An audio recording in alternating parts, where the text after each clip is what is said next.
அனைவருக்கும் வணக்கம். நான் ஜோதிடர் தமிழரசன் பேசுகிறேன்.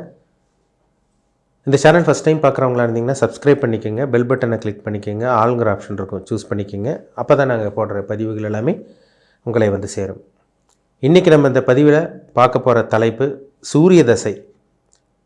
ராஜ வாழ்க்கையை தரும் சூரிய தசை. சூரிய தசை ஒருத்தருக்கு எப்படி இருக்கும், எந்த லக்னக்காரங்களுக்கு சூரியன் நல்லது பண்ணுவார், எந்த லக்னக்காரங்களுக்கு சூரியன் கெட்டது பண்ணுவார்னு இந்த பதிவில் நம்ம பார்க்க போகிறோம். சூரிய தசை எல்லாத்துக்கும் வந்துடாதுங்க. ஏன்னா இருக்கிறதுலே கம்மியான தசை வந்து சூரிய தசை தான். சூரியன் வந்து பூமிக்கே உலகத்துக்கே வெளிச்சம் கொடுக்குற கிரகம் சூரியன். ஆனால் வந்து பார்த்திங்கன்னா இருக்கிறதுலே கம்மியான தசை அவர் தான், சூரியன் தசை தான். ஏன்னா அவர் 6 வருஷம் தான் அவரோட தசை வந்து, தசை காலம் வந்து 6 வருஷம்தான். இருக்கிறதுல பெரிய தசை சுக்கிர தசை 20 வருஷம், அதுக்கப்புறம் சனி தசை, அப்புறம் ராகு தசை, புதன் தசை அப்படியே வரும், குரு தசை அப்படியே வரும். இருக்கிறதுல கம்மியான தசை 6 வருஷம் வந்து சூரிய தசை தான். சூரியன் நெருப்பு கிரகம், அதிகாரத்துக்கு உண்டான கிரகம் சூரியன். ஒருத்தருக்கு கவர்மெண்ட் ஜாப் கிடைக்கணும்னா சூரியனோட தயவு இல்லாமல் அரசாங்க வேலை கிடைக்காது. தந்தையோட உதவி வேணும், இல்லை தந்தையோட பூர்வீக சொத்து வேணும்னா உங்களுக்கு சூரியனோட அமைப்பு நல்லா இருக்கணும். சூரியன் நல்லா இருக்குன்னு அர்த்தம். சூரியன் நல்லா இருக்கிறனால தான் உங்களுக்கு பூர்வீக சொத்து கிடைக்கும்.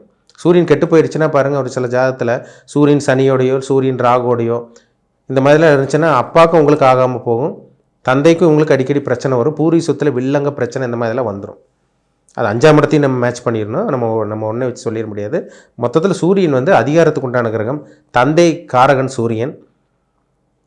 அதே மாதிரி ஆத்மகாரகன் சூரியன் சொல்லுவாங்க. ஆத்மகாரகன் சூரியன். நம்ம இந்த 6 வருஷம் சூரிய தசை யாருக்கு நல்லா இருக்குன்னு பார்த்தோம்னா, மேஷ லக்னக்காரங்களுக்கு சூரிய தசை அற்புதமாக இருக்கும். இப்போது மேஷ லக்னத்தில் நீங்கள் இருக்கீங்க, சூரிய தசை வந்துச்சுன்னா அருமையான தசையாக இருக்கும் உங்களுக்கு. எந்த லக்னக்காரங்களுக்கு வரக்கூடாதுன்னு பார்த்தோம்னா, சூரிய தசை வந்து பார்த்திங்கன்னா மகர லக்னக்காரங்களுக்கு சூரிய தசை வரக்கூடாது. மகர லக்னக்காரங்களுக்கு சூரியன் 8ஆம் அதிபதி. அந்த 6 வருஷம் கோர்ட்டு கேஸு, வம்பு வழக்கு பிரச்சனை, அசிங்கமானப்படுறது, கடன் வாங்கி மாட்டிக்குவீங்க, குடும்பத்தில் பிரச்சனை இருக்கும், நிம்மதி இருக்காது, மன உளைச்சல் இருக்கும், எல்லாமே இந்த சூரிய தசையில் நடந்துடும். மற்ற லக்னக்காரங்களுக்கு கூட ஓரளவுக்கு சூரியன் அப்படியே நல்லது பண்ணிடுவார். அது வந்து மெயினாக வந்து மேஷ லக்னக்காரங்களுக்கு சூரியன் நல்லா இருக்குங்க, சிம்ம லக்னக்காரங்களுக்கு சூரியன் நல்லாயிருக்கும், கடக லக்னக்காரங்களுக்கு சூரிய தசை நல்லாயிருக்கும். அடுத்து வந்து பாருங்கள், தனுசு லக்னக்காரங்களுக்கு சூரியன் யோகாதிபதி அருமையாக இருக்கும். மீன லக்னக்காரங்களுக்கு சூரியன் ரொம்ப நல்லாயிருக்கும். இந்த லக்னக்காரங்களுக்கு சூரியன் வர்றது நல்ல ஒரு அமைப்பு.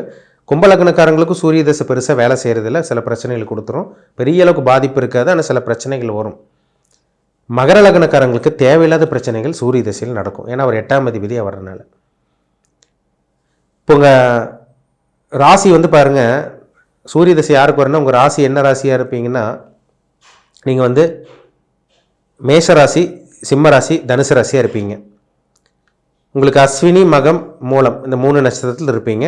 கரெக்டாக உங்களுக்கு 2ஆவதாக உங்களுக்கு சுக்கிர தசை வரும், 3ஆவதாக சூரிய தசை வந்துடும். அஸ்வினி மகம் மூலம் இல்லை பரணி பூரம் பூராடம் இந்த நட்சத்திரக்காரங்களுக்கு சூரிய தசை அடுத்த தசை சூரிய தசை தான் உங்களுக்கு. இப்போ ஒருத்தர் வந்து அஸ்வினி நட்சத்திரத்தில் இருக்காங்க, பரணி நட்சத்திரத்தில் இருக்காங்க, பூராட நட்சத்திரத்தில் பிறந்திருக்காங்க, அஸ்வினி பரணி பூராட நட்சத்திரத்தில் இருந்தாங்கன்னா அவங்களுக்கு சூரிய தசை வந்து பார்த்திங்கன்னா 3ஆவதாக வந்து பார்த்திங்கன்னா சூரிய தசை. அதை வந்து பார்த்திங்கன்னா அஸ்வினி மகம் மூலம் பரணி பூரம் பூராடம் இந்த 2 இருக்குங்க. சுக்கிரனோட நட்சத்திரம்னா உங்களுக்கு 2ஆவதாக சூரிய தசை வரும், கேதுவோட நட்சத்திரம்னா உங்களுக்கு 3ஆவதாக சூரிய தசை வந்துடும். பெரிய டிஃப்ரென்ஸ் இருக்காது உங்களுக்கு. கிட்டத்தட்ட வந்து பார்த்திங்கன்னா உங்களுக்கு 20, 15, 18, 20 வயசுக்கு மேலே உங்களுக்கு சூரிய தசை ஆரம்பிச்சிடும். ஒரு சில பேர் கரெக்டாக படித்து முடிச்சிருப்பாங்க பாருங்கள், 18, 20 வயசுலலாம் டிகிரி முடித்து கரெக்டாக படித்து முடித்து வேலைக்காக வெயிட் பண்ணிகிட்டு இருப்பாங்க. டக்குன்னு ஒரு சில பேர்த்துக்கு இந்த 20 வயசுக்கு மேலெலாம் பாருங்கள் அரசாங்க வேலை கிடச்சிரும், கவர்மெண்ட் ஜாபில் இருப்பாங்க. என்ன காரணம்? அந்த சூரிய தசை தான். ஏன்னா அதிகார பதவி குறிக்கிற கிரகம் சூரியன் தான். அடுத்தவங்களை வழி நடத்துவாங்க, அரசாங்க சம்பளம் வாங்குறது, கவர்மெண்ட் ஜாபில் இருக்கிறது, இதெல்லாமே சூரியனோட அமைப்பு இருந்தால் தான் அவங்களால அதில் ஈடுபாடு இருக்கும், அது மேலே அவங்களுக்கு ஆர்வம் இருக்கும். அப்போ தான் அந்த ஃபீல்டில் நுழைய முடியும் அவங்க.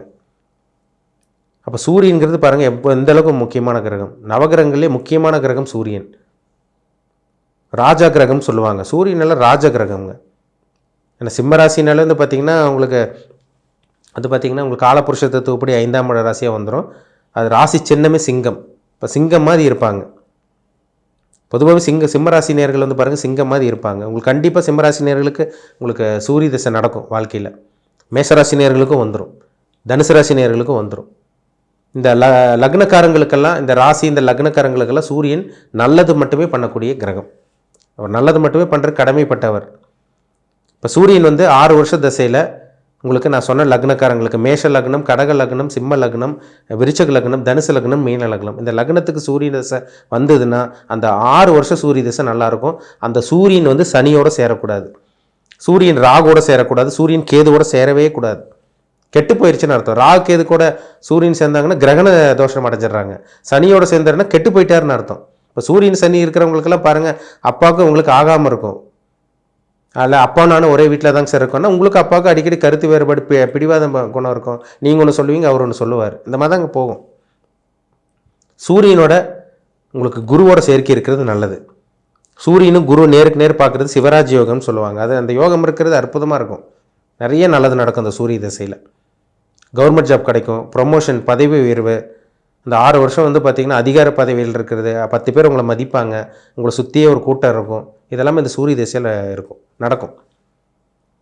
நல்லா இருப்பாங்க. ஒரு சொகுசான ஒரு வாழ்க்கை, நல்ல ஒரு வாழ்க்கை, ஆடம்பரமான ஒரு வாழ்க்கை, ஒரு கிங் மாதிரின்னு சொல்லலாம், ஒரு கிங் மேக்கர்னு சொல்லலாம். அந்த சூரிய திசையில் ஜாதகர் வந்து கிங் மேக்கராக இருப்பாங்க. அடுத்தவங்களை வழி நடத்துவாங்க. எந்த ஒரு பாதிப்பும் இல்லாமல் அடுத்தவங்களோட உதவி கண்டிப்பாக அந்த சூரிய திசையில் உங்களுக்கு கிடச்சிரும். நல்ல ஒரு வாழ்க்கை, ஒரு தரமான ஒரு வாழ்க்கை அந்த சூரிய திசையில் வாழ போகிறாங்கிறதுல சந்தேகமே கிடையாது. நீங்கள் அந்த லக்னத்தில் பிறந்திருக்கணும். நான் சொன்ன லக்னத்தில் பிறந்திருக்கணும். நீங்கள் வந்து பார்த்திங்கன்னா நான் சொன்ன நட்சத்திரத்தில் இருப்பீங்க. அதாவது அஸ்வினி, மகம், மூலம், பரணி, பூரம், பூராடம். இந்த நட்சத்திரக்காரங்களுக்கு சூரிய திசை பக்கத்துலேயே, அதாவது நீங்கள் பிறந்த கொஞ்சம் சில வருடங்களே சூரிய திசை உங்களுக்கு ஸ்டார்ட் ஆயிரும். அப்போது உங்கள் ஜாதகத்தில் நீங்கள் என்ன ஏஜில் இருக்கீங்க, என்ன தசாபுத்தி போயிட்டுருக்கு, உங்கள் வயசு என்ன, அதுதாங்க ரொம்ப முக்கியம். வயசு தான் ரொம்ப முக்கியம். ஒரு தனி மனிதனுடைய ஜாதகம் தான் ரொம்ப முக்கியம். ஒரு தனி மனிதனுடைய ஜாதகம் தான் ஒரு தலையெழுத்தை, ஒரு மனுஷனோட தலையெழுத்தை தீர்மானிக்குது. அந்த ஜாதகம் பார்த்தா தான் நம்ம என்ன எது நம்ம டீட்டெயிலாக சொல்ல முடியும். இந்த சூரியன் உங்களுக்கு சாதகமாக இருக்காரா பாதகமாக இருக்கான்னு பாருங்கள். சூரியன் கெட்டு போயிட்டாருன்னா 6 வருஷம் நெகட்டிவ் தான், 6 வருஷம் பிரச்சனை தான். சூரியன் நல்லா இருக்காருன்னா 6 வருஷம் நல்லா இருக்க போகிறீங்கன்னு அர்த்தம். நல்ல இப்போ ப்ரொமோஷன் கிடைச்சிரும், பதவி உயர்வு கிடைக்கும், நல்ல வேலை கிடைக்கும். அரசாங்க வேலைக்கு ட்ரை பண்ணிகிட்டு இருக்கவங்களுக்கு அரசாங்க வேலை கன்ஃபார்மாக கிடைச்சிரும் அந்த காலகட்டங்களில். இதெல்லாமே நடக்கும் அந்த சூரிய தசால. சரிங்களா? அப்போ உங்கள் ஜாதகத்தை செக் பண்ணுங்கள். என்ன எது நம்ம டீட்டெயிலாக அக்யூரேட்டாக தெளிவாக பார்த்து தெரிஞ்சுக்கலாம். உங்கள் ஜாதகம் பார்க்க விருப்பப்பட்டிங்கன்னா அங்கே கீழே இருக்க வாட்ஸ்அப் நம்பருக்கு உங்கள் ஜாதகத்தை அனுப்பிச்சுடுங்க, அப்பாயின்மெண்ட் வாங்கிக்கோங்க. உங்கள் ஜாதகத்தை பார்த்து நம்ம எல்லாமே அக்யூரேட்டாக தெளிவாக நம்ம டீட்டெயிலாக தெளிவாக பார்த்து இனிமேல் நீங்கள் உங்கள் வாழ்க்கை என்ன பண்ணலாம், என்ன பண்ணக்கூடாது அக்யூரேட்டாக பார்த்து தெரிஞ்சுக்குவோம். மீண்டும் அடுத்த பதிவில் சந்திக்கும் வரை உங்களிடமிருந்து விடைபெறுவது உங்கள் ஜோதிடர் தமிழரசன். இந்த சேனல் பிடிச்சிருந்தால் உங்கள் நண்பருக்கு உறவினருக்கும் ஷேர் பண்ணுங்கள், லைக் பண்ணுங்கள், சப்ஸ்கிரைப் பண்ணுங்கள், பெல் பட்டனை கிளிக் பண்ணிக்கோங்க. ஆளுங்கிற ஆப்ஷன் இருக்கும், அதையும் சூஸ் பண்ணிக்கோங்க. அப்போ தான் நாங்கள் போடுற பதிவுகள் எல்லாமே உங்களை வந்து சேரும். நன்றி, வணக்கம்.